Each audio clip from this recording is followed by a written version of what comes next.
el otro día estaba saliendo de Starbucks y me sentía un poquito atribulado, tenía varias cargas, preocupaciones y demás.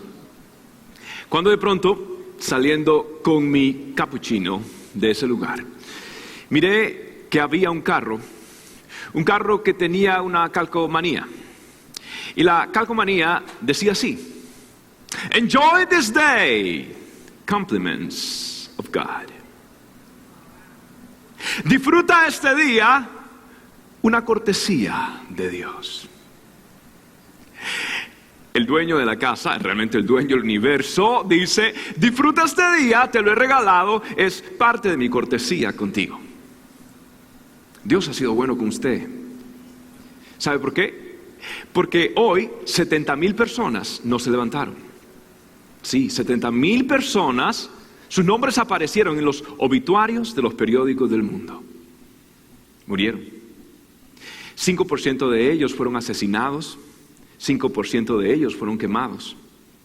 10% de ellos murieron de enfermedades terminales, otros de todo lo que es contagiado, SIDA, malaria, otro 10%. 20% decidieron tomarse la vida. 30% murieron de problemas del corazón. Dios lo ama, Dios lo ha bendecido. Porque 7 millones de personas, 7.225.800 personas están hoy detrás de las rejas en este país. O están en un tipo de parol o de probation, como le llaman en este lugar. Dios le ama. Porque 925 personas van a irse hoy sin probar un plato de comida. Van a irse a dormir con hambre. Dios lo ama. Enjoy this day, compliments of God. Disfrute de este día porque es una cortesía de Dios. Lo que quiero decirle es que si usted está en este lugar, que si usted está vivo, que si usted tiene una familia, un techo, una comida, que si usted hoy no amaneció en un hospital o no amaneció en una prisión, yo quiero que usted sepa que hay una sola razón. La única razón para que un pecador como yo y como usted esté vivo en un universo gobernado por un Dios santo y justo es solamente una razón. Usted está de pie, está vivo y está sano por la gracia del Señor Jesucristo de Nazaret. No hay otra. Y hoy yo quiero hablarle a usted de un Dios lleno, espléndido de gracia. La gracia es la doctrina de las doctrinas. La gracia es tan refrescante cuando la recibimos, tan incómoda cuando tenemos que darla. La gracia es la piedra angular, la gracia es el centro, la gracia es el principio rector de la vida cristiana. Usted sabía que toda religión tiene de alguna forma u otra ciertos códigos que tienen que la gente cumplir, llenar para poderse relacionar con Dios. En otras palabras, solo los obedientes son aprobados por Dios. Son las personas que guardan ciertos ritos, son aprobados por Dios. Entonces el cristianismo es escandaloso, porque el cristianismo habla de un Dios que da salvación gratuita a las personas. ¿Qué diferente es de la senda óctuple budista? ¿Qué diferente es de la teología del karma en el hinduismo? ¿Qué diferente es del infame código musulmán con sus patrullas morales que van por las calles de Arabia Saudita buscando golpear a las mujeres que no se vistan como ellos aprueban? ¿Qué diferente es a la religión popular que demanda que las personas llenen ciertos ritos o ciertas penitencias y vayan largas distancias de rodillas, golpeándose el pecho, declarando su culpa?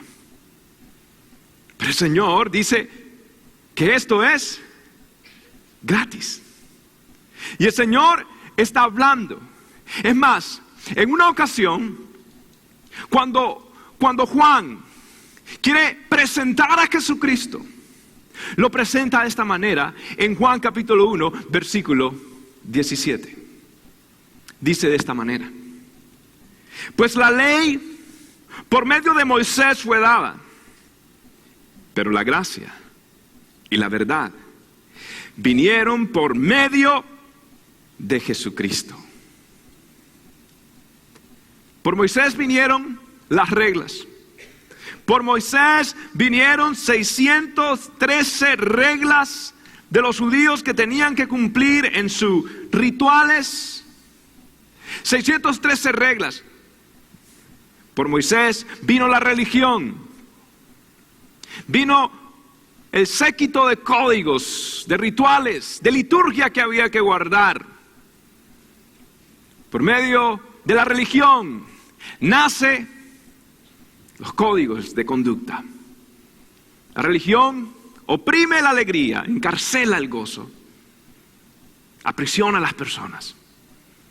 Y ahora todo es externo, y ahora todo es apariencia, y ahora hay que fingir, y aún en los círculos evangélicos llegamos a ser religiosos. Mire, la gracia del Señor usted no la puede comprar, usted no se la puede ganar. La gracia del Señor, el término significa un don inmerecido de parte del Señor. Decir que alguien merece gracia es contradecirse a sí mismo. Es como que alguien diga: voy a preparar mi propia fiesta sorpresa para mañana. Usted no puede preparar una fiesta sorpresa para sí. Usted no puede ganarse la gracia de Dios. Y hoy nosotros vamos a ver una historia realmente escandalosa.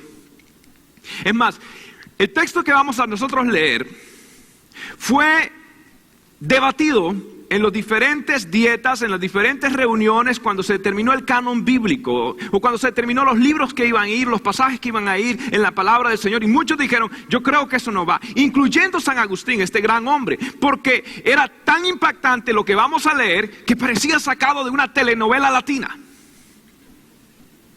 Y entonces Agustín dijo: no, es que Jesús aparentemente en ese lugar está como condonando el pecado, está como cediendo algo. Yo no quiero. Entonces mucha gente no sabían qué hacer. Es más, lo quitaron de donde vamos a leerlo, Juan 8, y lo pusieron en Juan, creo, 20 y algo, y los bajaron al 17 y demás. Por fin lo dejaron donde estaba. La gracia así es. La gracia es escandalosa. La gracia de Dios es maravillosa. Entonces, yo quiero que usted, si tiene su Biblia, busque Juan, capítulo 8. Y usted se ponga de pie. Yo quiero que usted lea conmigo del versículo 1 al versículo 11, una fantástica historia llena de trama, de emociones, de traición, de dolor, de intriga. Esto es un retrato de la gracia del Señor. Veamos, versículo 1 de Juan 8. Y Jesús se fue al monte de los olivos. Y por la mañana volvió al templo. Y todo el pueblo vino a él. Y sentado, él les enseñaba. Entonces los escribas y los fariseos le trajeron una mujer sorprendida en adulterio. Y poniéndola en medio, le dijeron: Maestro, esta mujer ha sido sorprendida en el acto mismo de adulterio. Y en la ley Moisés nos mandó apedrear a tales mujeres. Tú, pues, ¿qué dices? Mas esto decían tentándole para poder acusarle. Pero Jesús, inclinado hacia el suelo, escribía en tierra con el dedo. Y como insistieran en preguntarle, se enderezó y les dijo: el que de vosotros esté sin pecado, sea el primero en arrojar la piedra contra ella. E inclinándose de nuevo hacia el suelo, siguió escribiendo en tierra. Pero ellos, al oír esto, acusados por su conciencia, salían uno a uno, comenzando desde los más viejos hasta los postreros. Y quedó solo Jesús y la mujer que estaba en medio. Enderezándose Jesús, no viendo a nadie sino a la mujer, le dijo: Mujer, ¿dónde están los que te acusaban? ¿Ninguno te condenó? Ella dijo: Ninguno, Señor. Entonces Jesús le dijo: Ni yo te condeno. Vete y no peques más. Puede tomar asiento. Yo le dije que la gracia es escandalosa. La historia comienza diciendo que Jesús estaba en el Monte de los Olivos. Ahora, si usted ve el último versículo del capítulo 7, es el versículo 53. La Biblia dice que después de haber una asamblea, todo el mundo se fue a su casa. Así dice. Mas Jesús se fue al Monte de los Olivos. ¿Qué quiere decir esto? Todos se fueron al calor de la casa. Todos se fueron al abrigo del hogar. Todos se fueron a dormir en su almohada favorita. Mientras que el Creador, que puso las constelaciones y las estrellas en su lugar, no tenía un lugar donde dormir. Y se fue al monte. Se acobijó bajo las estrellas. Y allí, en adoración a su Padre, aguardaba para poder hacer la obra del día siguiente. Con razón Jesús dijo: el Hijo del Hombre no tiene ni dónde recostar su cabeza. Pero inmediatamente llegó la mañana, se levantó temprano, dice la palabra del Señor, versículo 1. Jesús cruzó el valle Cedrón, subió un poco donde estaba Jerusalén, se hizo hacia la derecha donde estaba el templo y llegó al lugar. Allí aguardábanle muchas personas. Estaban realmente los plebeyos, estaba la gente en la calle, la gente ordinaria, no los famosos, no las personas de la élite judía, no.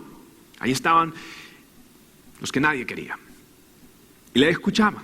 Leyó un libro y se sentó y empezó a enseñarles, dice la palabra del Señor. Pero de repente, mientras estaba en un servicio como este, alguien abrió la puerta. Y era una turba de personas, y venían moviendo los brazos, venían expresando violencia, y de pronto en un servicio como este, irrumpieron y tiraron a una mujer en el piso, golpeada, arrastrada, sucia, cabizbaja, avergonzada, herida, golpeada. Y la pusieron en medio, y había mucha gente, estaba Jesús enseñando, recuerda el templo, por favor, había mucha gente allí. Todos los ojos de todo el mundo estaban sobre ella. Todo el mundo la miraba con desdeño. Y la ponen en el medio y la llevan al templo por amor a Dios. ¿Por qué no lo hicieron en una corte? ¿O por qué no lo hicieron en un lugar más privado? Pero llevarla al templo, al lugar donde la santidad de Dios está, al lugar donde están los dignos. La tiran ahí. No la pusieron, la tiraron. ¿Y quiénes eran los que la traían? La traían nada más ni nada menos que los escribas y los fariseos. Mire, en el tiempo intertestamentario no había habido voz profética. Y durante ese tiempo, debido a que había una diáspora judía por toda la cautividad, las sinagogas se hicieron populares. Y para esto tuvo que haberse reescrito la ley mucho para enviarse en cada sinagoga de toda la diáspora judía, porque según la ley, donde habían 10 hombres judíos, tenía que haber una sinagoga. Entonces la necesidad de reproducir la escritura fue grande. ¿Qué sucedió? Los escribas empezaron a volverse, por trabajar tanto en la palabra de Dios, a volverse expertos. Tanto que cuentan historiadores como Josefo, que la mayoría de personas empezó a optar por acudir a ellos, aún más que los sumos sacerdotes. Entonces estas personas llegaron a tomar una preeminencia muy importante en el pueblo de Israel como líderes espirituales. Ahora, en los tiempos de Jesús habían 4 grupos que se distinguían por su perspectiva en cuanto a la ley. Estaban los esenios, que eran las personas más conservadoras de todos, los que se retiraban y vivían vidas monásticas. Allá se retiraban. Estaban los saduceos, que eran un poquito más de la clase rica y tenían influencia más que todo en el sumo sacerdocio del templo, y eran personas un poquito más seculares, más helenistas. Estaban también los celotes, que lo que buscaban era, sí a través de la ley, pero tenían intenciones bien políticas. Y estaban los fariseos. Los fariseos eran los que supuestamente no tenían interés político, no tenían ningún tipo de interés supuestamente económico. Lo único de ellos en la mente del pueblo era que ellos eran rectos, santos y mejor que cualquier otra persona. Entonces, los escribas y los fariseos traen a la mujer para juzgarla, para maltratarla, para humillarla.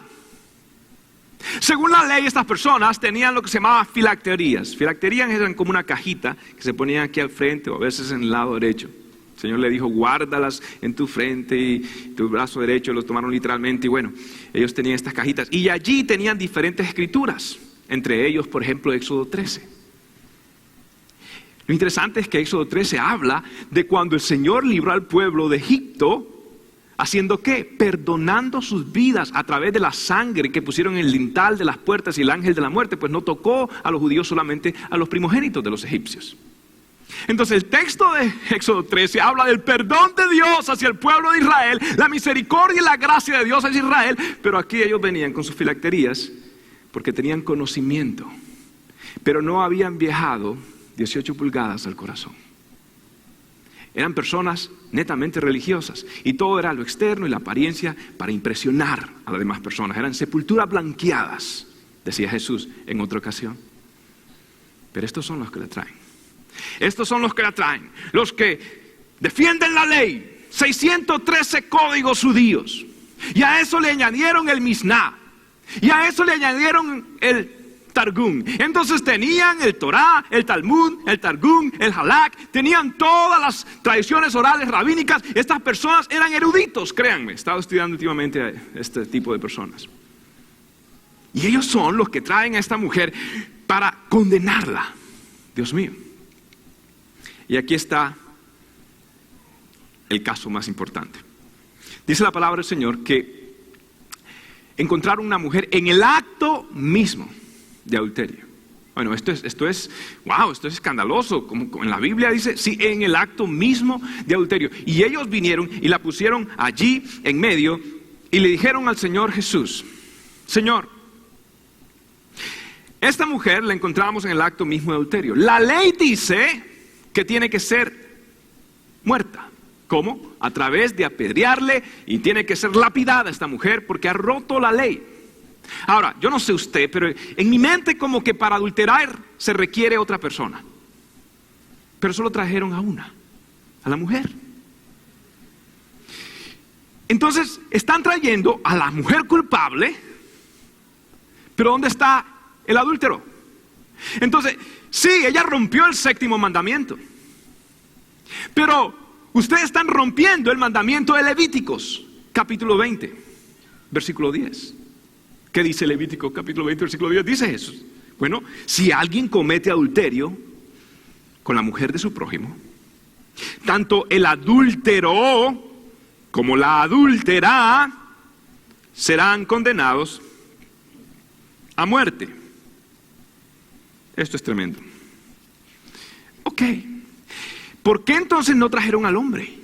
Solo a la mujer. Yo le quiero que usted sepa algo y yo quiero que usted esté seguro de esto. Estas personas no trajeron al hombre porque muy probable ese hombre era uno de los amigos y conocidos y del grupo de ellos. Sí. Porque ellos no tenían corazón, esa gente no tenía corazón. Esa gente hubiera agarrado a cualquier individuo y a ella y los hubieran matado como nada. Pero ¿por qué no trajeron a él? Porque esa persona tenía intereses de por medio ahí. Solo trajeron a la muchacha. Ahora, traen a Jesús para que juzgue un caso. Si usted lee capítulos anteriores, le acaban de decir de que Jesús engaña al pueblo con sus palabras. Entonces ellos traen a Jesús, el que ellos consideran el engañador, para que juzgue a una mujer. Esto es tremendo. ¿Sabe por qué? Porque la Biblia dice que lo hacían para que Jesús tomara una carnada y para culpar a Jesús de algo. ¿Qué de algo? Le voy a explicar. Ellos dijeron, Señor, la ley dice que hay que apedrearla, pero ¿tú qué dices? Esto es tremendo. Mire, si Jesús dice que hay que apedrearla, entonces la gente, ellos mismos dirían, pero ¿no eres tú el Dios compasivo, el Dios de la misericordia, del amor? Entonces tu mensaje es una mentira, no es cierto. Si Jesús dice que hay que apedrearla, también Jesús está tomando un derecho que solo correspondía a las cortes romanas. Los judíos, aún el Sanedrín, no podían dictar pena capital. Eso correspondía a la jurisprudencia romana. Por eso a Jesús tuvieron que llevarlo ante Poncio Pilatos para dar sentencia. Y a Pablo no lo pudieron matar. Pablo apeló a Roma, donde allá por fin murió. Pero entonces, si Jesús dice sí, apedréenle, entonces Jesús está infringiendo las leyes romanas. Si Jesús dice que la apedreen, entonces está contradiciendo su mensaje. Ok, ¿cuál es la otra posibilidad? Ok, entonces que Jesús diga, ok, no la apedreen, no la apedreen.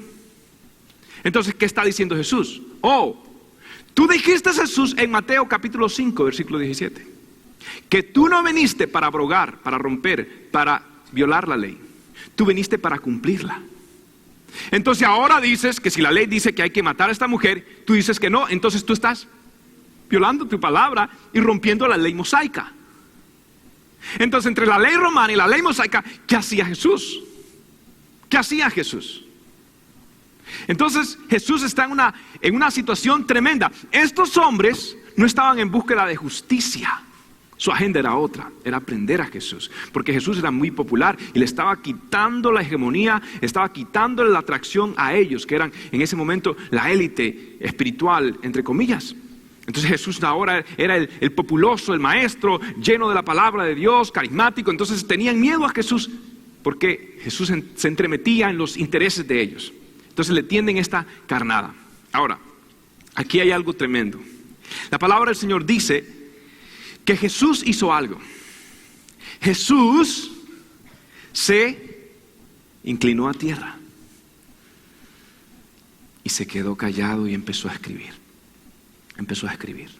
Es la única vez que la Biblia, en toda la Biblia, la única vez que habla de que Jesús escribió algo. Y Jesús estaba callado. Ahora la gente se preguntará, ¿por qué Jesús estaba callado? ¿Por qué no dijo algo?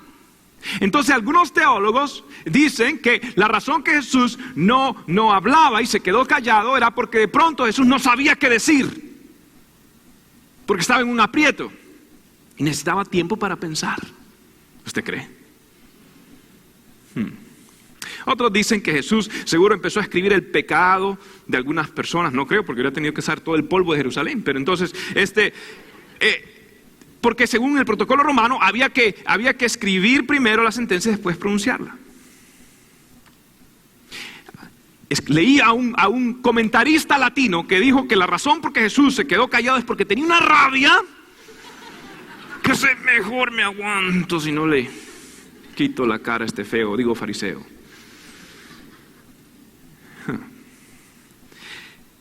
¿Sabe por qué Jesús se quedó callado? Esto es lo que yo creo. Jesús ya no estaba preocupado por él. Jesús no estaba preocupado por él, tampoco los fariseos. El centro de atención de Jesús ahora era esta mujer pecadora. Y él se agachó. La Biblia dice en Sofonías capítulo 3, versículo 17, Jehová está en medio de ti. El poderoso te salvará y callará de amor por ti. Jesús estaba en silencio. Jesús estaba preocupado por ella. Jesús estaba allí ya pensando. Y no solamente eso. Jesús se postra. Jesús se agachó. Todo el mundo estaba de pie, ¿sí o no? Todo el mundo estaba de pie. Habían solamente 2 personas en esa multitud que estaban en el piso. ¿Quiénes eran? La pecadora y el santo. Jesús se había rebajado al nivel de ella. No solamente se había rebajado al nivel de ella, sino que Jesús ahora, rabino, estaba rompiendo sus rituales, sus requisitos, y estaba con su dedo tocando la tierra sucia, lo cual era prohibido para los rabinos. Jesús está diciendo: yo voy a venir a donde tú estás, a tu punto de tu necesidad, y yo quiero que sepas, mujer pecadora, yo quiero que sepas, persona que ha pecado, persona que ha fallado, que yo estoy dispuesto a llegar donde tú estás, y yo estoy dispuesto a ensuciarme con tal de rescatarte, y yo estoy dispuesto a bajar, porque la Biblia dice en Filipenses capítulo 2, el cual era igual a Dios, no estimó ser igual a Dios, sino que descendió, se hizo siervo, se humilló con tal de rescatar a aquellos que estaban perdidos. Ese es mi Jesús. Ese es mi Jesús. Ahora, le insistían. Entonces Jesús empezó a ver.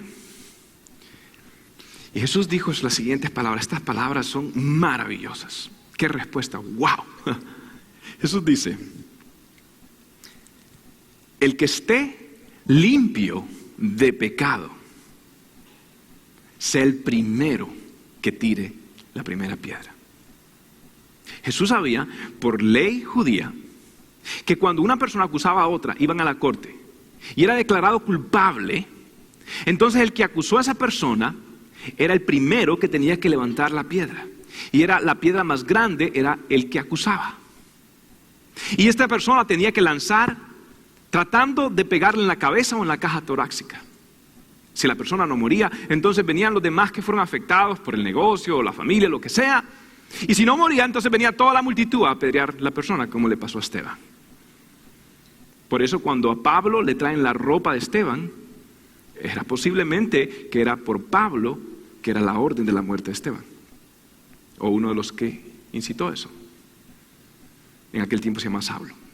Entonces, Jesús sabía. Entonces Jesús está diciendo: óigame, esto es el principio de lo que les quiero decir. Yo, en otras palabras, el texto original, ¿sabe qué está diciendo? El texto original dice: sí, háganlo, pero esta es mi condición. Ningún culpable puede culparla a ella. El que esté limpio de pecado, el que tenga una vida perfecta, el que no tenga nada, el que tenga una vida intachable, el que nunca haya cometido ningún error, que no tenga ningún pecado secreto, ningún tipo de vergüenza o remordimiento, esa persona sea el primero que tire la primera piedra. ¿Por qué nosotros nos gusta tirar piedras? ¿Por qué? El comentarista Dwight Pentecost, hablando de esto, decía: los hombres falsos tienden a compararse moralmente con otros que están por debajo de ellos para así sentirse mejor y de esta forma enceguecerse a su estado miserable de pecado. Y nos gusta entonces nosotros lanzar piedras. Ahora, ¿por qué lanzamos piedras? Si Jesús fue el único que no tiró la piedra y el único que perdonó a esta mujer en su corazón, fue el único que perdonó a esta mujer y el único que no quería lanzar piedras, ¿qué quiere decir? Que las personas que lanzan piedras son aquellas personas que tienen problemas en perdonar. Son las personas que tienen rencores en su corazón, son las personas que tienen heridas en su corazón, asuntos no resueltos, son personas que divagan por la vida y tienen ira acumulada. Y de pronto lanzan palabras hirientes, comentarios denigrantes, chismes, murmuraciones. Son personas que hieren a los demás. Es hora de soltar la piedra. Es hora de soltar las piedras. Y Jesús está diciendo: mire, no le tire piedras al techo ajeno si el suyo es de cristal. Yo soy el único, entonces en otras palabras, el único calificado para culpar es el que realmente es inocente y puro. En este caso, ¿quién era? Jesús. Jesús. Entonces estos hombres están acusando. Jesús sabía. Ahora, algo sucedió. La Biblia dice que ellos, al oír esto, sus conciencias empezaron a redarguirle. porque se dieron cuenta que ellos tenían mucho pecado oculto. Es más, la Biblia dice a gente que le gusta juzgar en Romanos, un versículo tremendo. Romanos capítulo 2, versículo 1 dice: por lo cual eres inexcusable, hombre o mujer. Les voy a añadir eso. Quien quiera que seas tú que juzgas, pues en lo que juzgas a otro, te condenas a ti mismo. Porque tú que juzgas, haces lo mismo. Esto es tremendo. Ahora, Jesús dice estas palabras y algo sucedió. Estos hombres, dice la palabra del Señor, que uno por uno se fueron, ¿sí o no? Ahora, ¿cuál fue el orden? ¿Quiénes se fueron primero? ¿Quiénes se fueron primeros? ¿Quiénes fueron primero? Los más viejos. ¿Por qué usted cree que los viejos primero? Porque tenían un rabo más largo. ¿Por qué? Tenían un repertorio un poquito más enriquecido de pecado. O también porque fueron sabios, inmediatamente se dijeron: hey, ya saqué conclusión, esta no la ganamos. Mejor, mijito. Eso es lo que sucede con aquellos que quieren poner en vergüenza al Señor. Salen avergonzados. La palabra del Señor dice que se fueron. Y ahora está un cuadro íntimo, hermoso. La Biblia dice que se quedó Jesús solo con la pecadora. Y él siguió escribiendo. Dice: y enderezándose, Jesús miró a la mujer. El primero que le dirige la palabra a esa mujer fue el Maestro Jesús. El primero que tomó la iniciativa, que le dio la dignidad y le dice: mujer. Ahora este término no significa mucho para usted, pero en aquella cultura Jesús le llamó a su madre mujer, a las mujeres que fueron, cuando él resucitó le dijo mujeres. En otras palabras, el término mujer en realidad era una palabra de respeto y de dignidad, diciéndole dama. Y Jesús le dice: yo te veo diferente. Yo te veo diferente, mujer. ¿Dónde están los que te acusaban? Pregunta: ¿usted cree que Jesús no se había dado cuenta que ya se habían ido? ¿Pero por qué le pregunta a ella? Porque muchas veces nosotros luchamos, una vez que Cristo nos ha perdonado y ha lanzado nuestros pecados al fondo de la mar, tomamos nuestro equipo de buceo y lo buscamos y seguimos con la culpa. Y el Señor está diciendo: hey, ¿te has dado cuenta? ¿Te has dado cuenta? ¿Dónde están los que te acusaban? La Biblia dice: ¿quién acusará a los escogidos de Dios si Cristo es quien justifica? ¿Quién? ¿Quién? Porque ninguna condenación hay para los que están en Cristo Jesús. Ahora el Señor dice: ¿dónde están? ¿Quién te condenó? Y ella le dice: ninguno. Pero ella hace una pausa y dice: ninguno, Señor. Ella declara el señorío de Cristo. Ella declara quién Él era. Ella declara: nadie me ha tratado a mí como Él me ha tratado. Él me miró a mí diferente. El Señor le dijo: ni yo te condeno. Yo no te condeno. ¿Sabe qué dice la Biblia en Juan? La Biblia dice, cuando presenta a Cristo Jesús, lo presenta de esta manera en Juan capítulo 1 versículo 14. Dice así: y aquel verbo fue hecho carne y habitó entre nosotros y vimos su gloria, gloria como del unigénito del Padre, lleno de gracia y lleno de verdad. Lleno de gracia y de verdad. Cuando Jesús dice, no te condeno, está siendo lleno de gracia. Pero cuando le dice, no peques más, está lleno de verdad. Y gracia y verdad en Él se personifican. Y existe esa tensión solamente en el perfecto Hijo de Dios, porque en Él gracia y verdad armonizan, porque Él es la verdad. Jesús le dice, ¿sabe qué? No peques más.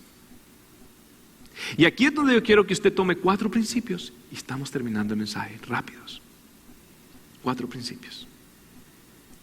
Que usted va a aprender que la gracia que Dios le demuestra a usted no es basada en su inocencia. Número 1, su gracia no está basada en el hecho que usted es inocente. No. Efesios 2, 3 al 5 y luego 7, reza como los demás. Éramos por naturaleza objetos de la ira de Dios. ¿Qué merecía usted y yo? ¿Qué merecíamos? Ira. Pero Dios, que es rico en misericordia, por su gran amor por nosotros, nos dio vida con Cristo, aun cuando estábamos muertos en pecados. Por gracia ustedes han sido salvados, para mostrar en los tiempos venideros la incomparable riqueza de su gracia, que su bondad derramó sobre nosotros en Cristo Jesús. Wow. Esta mujer fue atrapada en el acto, ¿ok? ¿Y qué merecía esta mujer según este texto bíblico? ¿Qué merecía esta mujer? La ira de Dios. Fue atrapada en el acto infraganti, no podía negarlo. ¿Alguna vez usted ha sido atrapado en un acto, en un error? ¿Alguno de ustedes? Yo sí. Cerca donde vivo, en North Lake Boulevard. Iba de lo más fresco.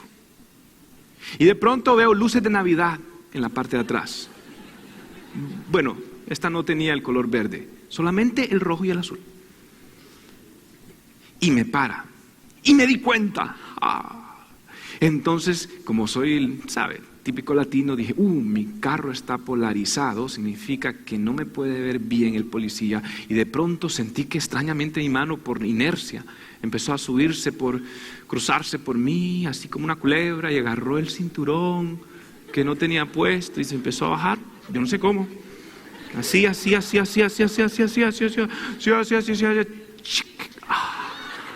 Aleluya.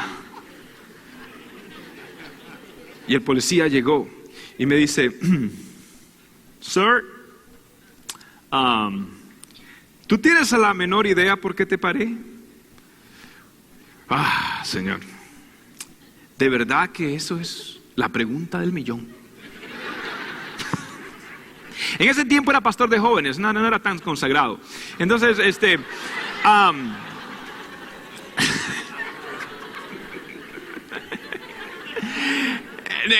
la cuestión es de que sabe que le dije, sabe que tiene razón, yo culpable, mi culpa, hasta me persiné ahí. Mire, yo le pido perdón, usted tiene la razón, pecador, ponga, aquí están mis manos, lléveme de una vez, lléveme, ¿qué número me va a poner? Porque mire, ya, me sentí miserable. Mire, si usted es pecador, confiéselo. No, ni pelee, ya en las otras experiencias que Dios me ha dado ya aprendí. Solo 2, ok. Pero escucha esto. Si usted, confiéselo.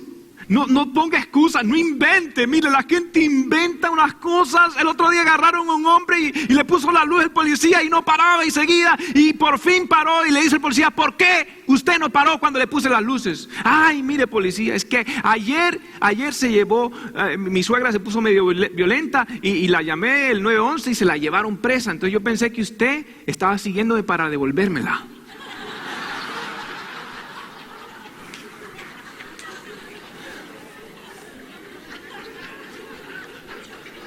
Mire, si usted lo agarran infragante, si usted está en pecado, confiese su pecado. Ya. Diga, no, mire. ¿Usted ha visto los vitrales de las iglesias? Aquí en Estados Unidos es bien popular los vitrales. ¿Ha visto los vitrales? Ahora, escuche esto. Los vitrales son vidrios rotos. Montón de vidrios quebrados por ahí. Pero los ponen juntos, le ponen color y los ponen en diseño. Pero ellos lucen medios tristones hasta que la luz del sol empieza a brillar. Así es nuestra vida. Nosotros estamos rotos en 1000 pedazos. Y cuando venimos a Jesús, Él empieza a formar a Cristo en nosotros. Pero nuestra verdadera felicidad y nuestra verdadera vida, nuestra hermosura real, solamente se refleja hasta que el sol de justicia alumbre por nosotros y alumbramos como lumbreras del mundo diciendo: Él es el que nos salvó, a Él la gloria, a Él la honra, a Él el poder. Jesús es lleno de gracia y lleno de verdad. Número 2. Su pecado nunca será tan grande como la gracia de Dios. Su gracia, la gracia de Dios siempre será más grande que nuestro pecado. Mira lo que dice la palabra del Señor. Versículo 21 de 2 Corintios 5. Al que no cometió pecado alguno, por nosotros Dios lo trató como pecador, para que en Él recibiésemos la justicia de Dios. Romanos 5:1. Justificados pues por la fe, tenemos paz para con Dios por medio de nuestro Señor Jesucristo. Mire, esta mujer cometió un pecado bien serio. ¿Cuántos están de acuerdo? El pecado de esta mujer era grande, y muy grande. Usted sabía que el pecado de adulterio, más adelante en la ley, en Levíticos, el Señor lo pone a la par del homicidio, del asesinato. Y lo pone a la par de la idolatría. Lo pone a la par de idolatría. El pecado de idolatría es como adulterio, y el adulterio como idolatría, dice más adelante el Señor en otras palabras. Entonces, la gente adoraba a las deidades paganas, ¿sabe cómo? Quemando a sus hijos, a Dagón, por ejemplo, a sus hijos, quemando a sus hijos para adorar esos monstruos. ¿Qué pensaría usted de una persona que quema a su propio hijo, que mata a su propio hijo? ¿Qué pensaría usted? ¿Usted cree que eso es grave, sí o no? Dígame. Eso es grave. Una persona que mate, que queme a su hijo. Oiga, pero un momentico, eso es, horripilante. ¿Y por qué Dios lo pone a la par, el adulterio, de eso tan feo? El adulterio es tan grave delante de Dios porque el adulterio está quitando la santidad del matrimonio. Y el matrimonio es el mejor reflejo de Dios en este mundo, junto con la iglesia. Tanto que cuando Dios quiso ilustrar su unión con la iglesia, lo ilustró en una alegoría matrimonial. Entonces el adulterio está atentando contra la misma esencia de Dios. Es más, uno de los cuadros más hermosos de la Biblia es esto, de la mujer adúltera. Y cuando el Señor quiso expresar su gracia, escogió ¿cuál pecado tan horripilante para demostrar su gracia? ¿Cuál? El adulterio. Esta mujer había cometido un pecado muy grande. Ahora, la gracia del Señor es más grande que tu pecado. Porque hay gente que está en este lugar y dice: pastor, si usted supiera lo que yo he hecho, si usted supiera todo lo que yo he hecho, si usted, pastor, yo ya no tengo perdón, pastor, yo no veo forma, pastor, yo no veo cómo. Yo quiero que sepas, la gracia de Dios es más grande que tu pecado. Y Cristo te amó tanto que tomó tu pecado y se lo puso Él mismo, y por eso murió sangrientamente en la cruz. Cada vez que veas la película de la Pasión, cada vez que veas esa sangre, es que, wow, para Dios es horrible el pecado. Y Él tomó tu pecado, Él se hizo pecado, para que nosotros en Él seamos justicia de Dios en Cristo Jesús. Cada palabra, cada acción, Cada pecado de pensamiento, hecho o sentimiento, el Señor lo puso en Cristo Jesús. Y en la cruz Él murió. Su gracia es mayor que tu pecado. Mire, en Brasil hay un pueblo que se llama São João dos Santos, o do Campos.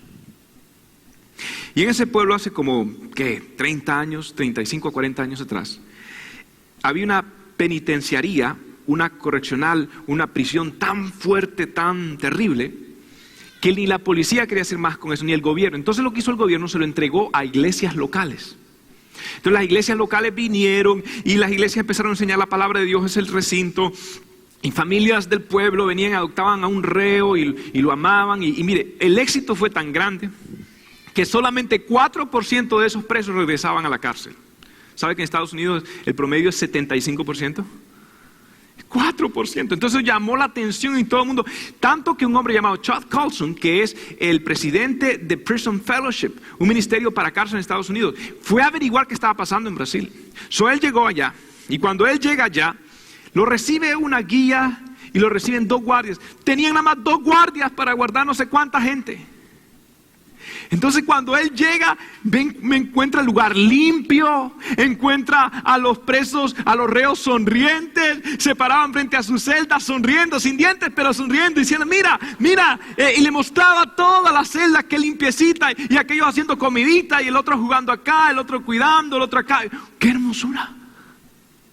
Pero había una parte en la sección de la penitenciaría, de la prisión, que estaba como media descuidada, media sucia, media fea. Y Chuck Colson pregunta, ¿y eso qué es? ¿Por qué es el único lugar que como que no encaja? Le dice, mire, ahí mejor no entremos. Le dice, no, ¿pero por qué? No, porque allí era la recámara de tortura para aquellos presos que eran duros. En los tiempos de antes, en estos lugares aquí, hasta se torturaba, tal vez no públicamente, pero lo hacían. Y trae muy malos recuerdos, nadie quiere. No, entonces mejor no entramos. No, yo quiero entrar. ¿Está seguro? Bien. Entonces la guía le dice, bueno, prepárese. Le abre la puerta a Chuck Colson. Y cuando entra, encuentra una cruz como un mosaico, una cosa hermosa, una cruz en el medio de la prisión. Y esa cruz había sido hecha por los reos. Y la guía le dice, el crucificado, el que murió en esta cruz, ese prisionero, ahora está pagando nuestras sentencias. Porque nosotros somos libres en Él. Cristo me ha perdonado. Su gracia es más grande que tu pecado. Tercer lugar, solo la gracia de Dios puede librarte de la muerte. Nada más puede librarte de la muerte. La palabra del Señor dice, en el capítulo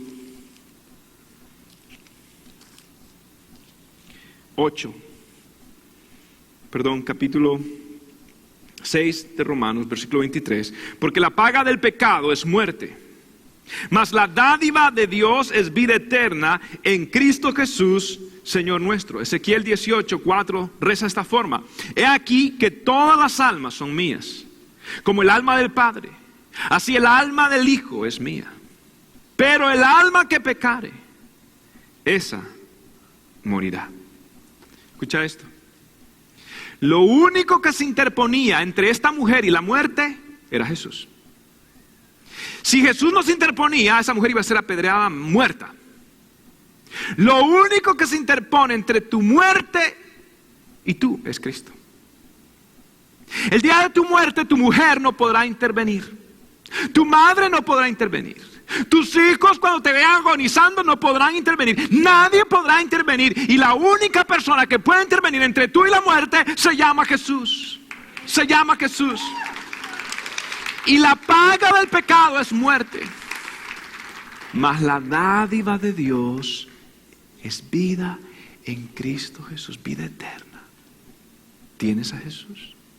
Al final de esto, ya estamos terminando, yo voy a hacer una oración. Y la persona que quiera hacer esa oración le va a pedir perdón a Dios. Y usted estará listo para ese momento si tiene a Jesús. Y con esto quiero terminar. Quiero que usted sepa que Dios le ama a usted tanto, le quiere a usted tanto, que su gracia no es licencia para pecar. La gracia de Dios no es licencia para pecar. ¿Qué le dijo Jesús a esta mujer en el versículo 11, el capítulo 8? Ella dijo, Señor, ¿quién te condena? Ninguno, Señor. Entonces Jesús le dijo, ni yo te condeno. Vete y no peques más. La razón por la cual nosotros vivimos en santidad no es por requisito, sino es por agradecimiento al Señor. La razón por la que usted y yo debemos de guardarnos para el Señor es porque Él ha sido bueno. El traje de santidad de Dios no ha cambiado. Y Dios no va a cambiar su traje de santidad para ajustarlo a las personas, sino que Dios cambia a las personas para meterlos en su traje de santidad. Dios sigue teniendo estándares y sigue pidiendo, pero ahora es respuesta a su amor. Yo me quiero guardar. ¿Por qué amor? ¿Sabe por qué?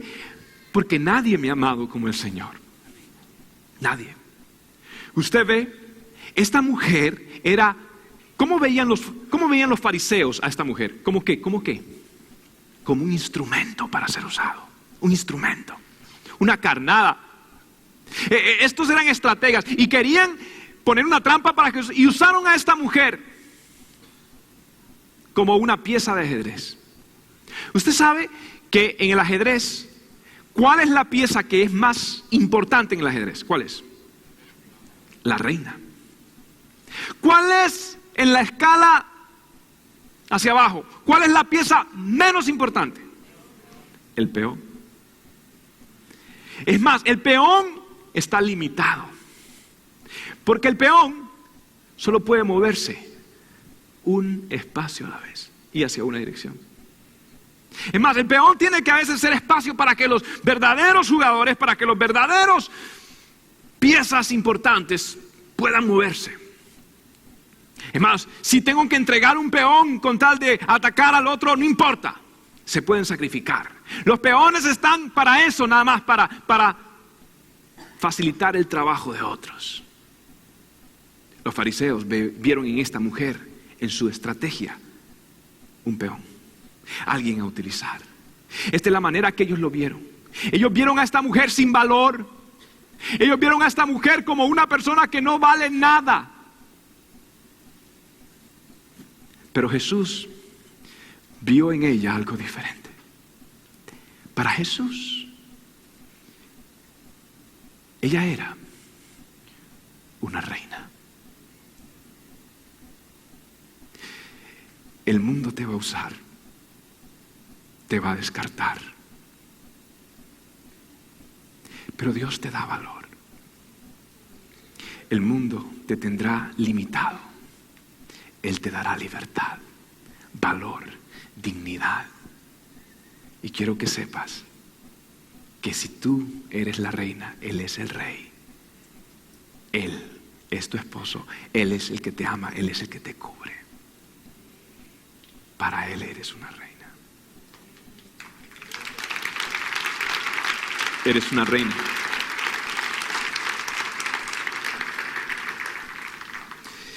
El mundo ve diferente a como ve Jesús.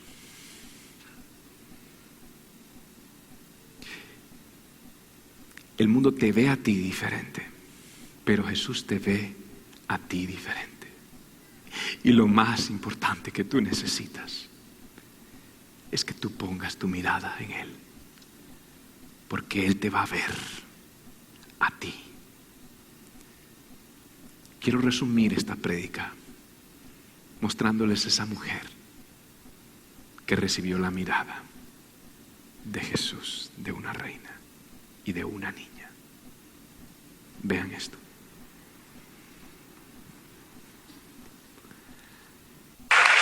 Bendito.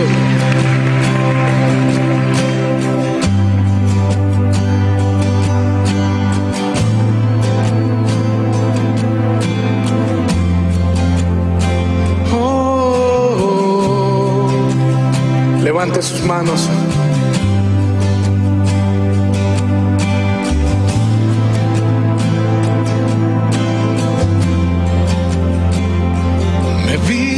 a mí cuando nadie me vio. Me amaste a mí cuando nadie me amó. Me viste a mí cuando nadie me vio. Me amaste a mí cuando nadie me amó. Y me diste nombre, yo soy tu niña, la niña de tus ojos, porque me amaste a mí.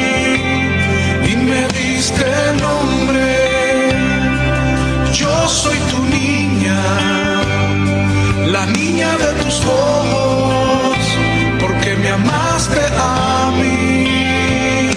Me amaste a mí, me amaste a mí, me amaste a mí, me amaste a mí. Vamos, dígaselo. Me amaste a mí, me amaste a mí, me amaste a mí, me amaste a mí. Te amo más que a mi vida, te amo más que a mi vida, te amo más que a mi vida, más. Te amo más que a mi vida, te amo más que a mi vida, te amo más que a mi vida, más. Yo te amo. Te amo más que a mi vida, te amo más que a mi vida, te amo más que a mi vida, más. Vamos, dígaselo a él, te amo más.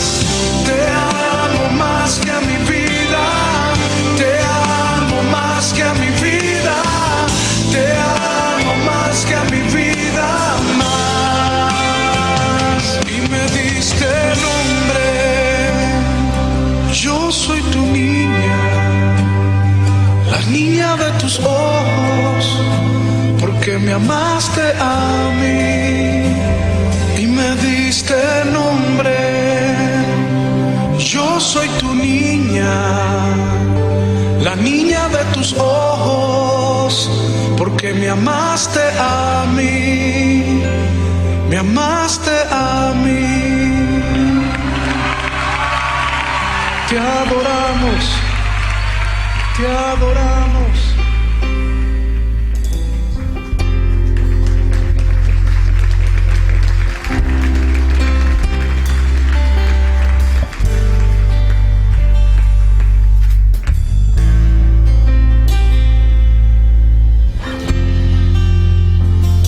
Señor, quiero darte gracias por haberte fijado y haber visto valor donde había suciedad. Gracias por no haber tirado una piedra.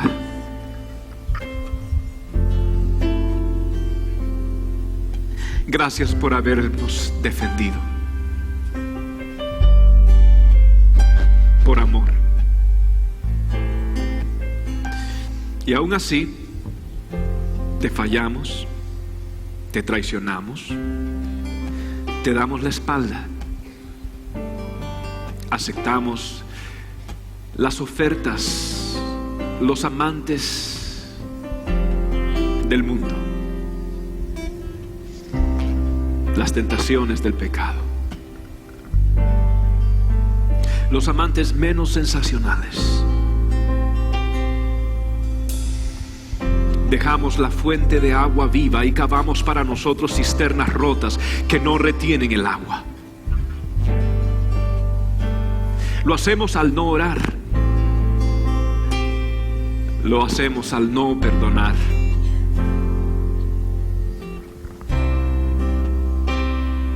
Lo hacemos al actuar con orgullo. Perdónanos. Gracias por tu gracia, Jesús. En esta noche yo voy a preguntar si en este lugar o los que nos ven, alguno de ustedes dice: pastor, yo necesito a Jesús. Algunos de ustedes se identifican con esa mujer. Otros de ustedes se identifican con esos fariseos. Usted necesita a Dios. Usted necesita pedirle perdón a Dios por sus horribles pecados y decirle: Señor, perdóname, perdóname, perdóname. Si usted necesita la gracia de Dios en esta noche, yo voy a hacer una oración. Usted la va a repetir después de mí a su forma y en sus palabras, pero repita lo que pueda. En esa oración usted le va a pedir perdón a Jesús y le va a pedir que le dé su paz y su gracia. Cierre sus ojos allí donde está y repita después de mí estas palabras y diga: Señor Jesús, vengo como un cristal roto. Vengo con mi corazón herido. Me doy cuenta que te necesito, que no puedo vivir más sin ti, que he tratado de cambiar con mis fuerzas. Te necesito, Dios. Te he fallado. Dígale: te pido perdón. Te pido perdón por mis errores, por mis pecados. Te entrego todo lo que soy. Te entrego mis sueños. Te entrego mi pasado. Te entrego mi corazón. Te declaro como el Señor de mi vida, como el Salvador de mi vida. Te necesito, Jesús. Gracias por perdonarme. Yo no lo merezco tanto amor, pero gracias. Desde ahora en adelante viviré para ti. Diga: viviré para ti. En el nombre del Padre, del Hijo y del Espíritu Santo. Amén.